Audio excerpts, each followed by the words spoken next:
Quando nós lemos nos evangelhos, nós temos algumas pessoas que se encontraram com Jesus e saíram do mesmo jeito. Nós temos Nicodemos, que procurou Jesus com todo respeito e ouviu Jesus explicando para ele sobre o novo nascimento. Nicodemos não conseguia entender aquelas palavras de Jesus. Jesus falando de um novo nascimento, um nascimento espiritual, e Nicodemos pensando em um nascimento de carne e osso.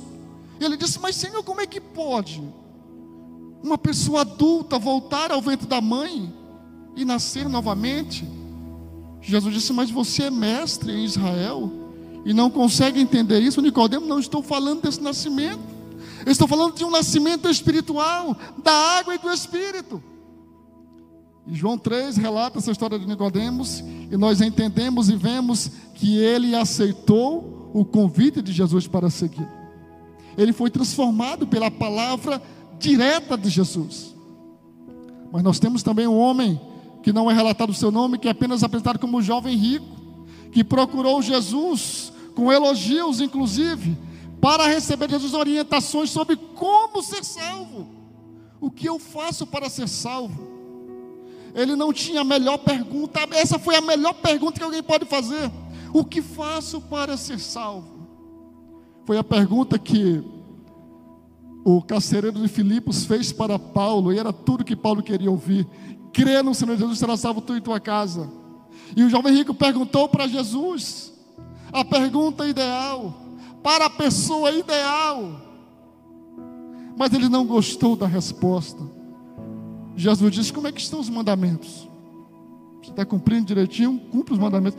Isso aí está tudo certo, já cumpri todos, desde a minha meninice. Falta só uma coisa: você vá, venda o que você tem, distribua para os pobres, venha e me siga, e você terá um tesouro no céu.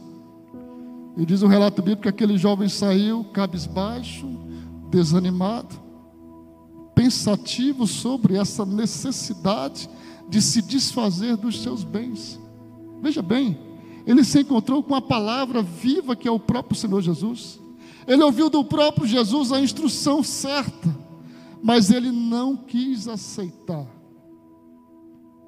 Ele não quis aceitar a palavra. Um outro exemplo é o de Pilatos.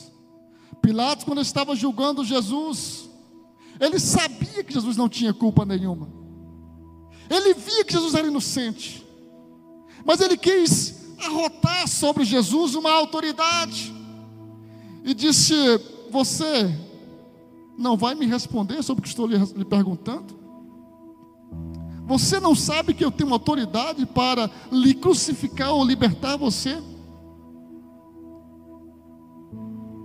E em sua conversa com Jesus, Jesus fala para ele que o reino dele não era desse mundo.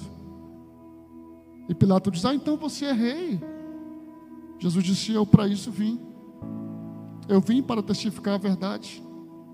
Quem é da verdade ouve as minhas palavras. E Pilatos perguntou para ele: que é a verdade?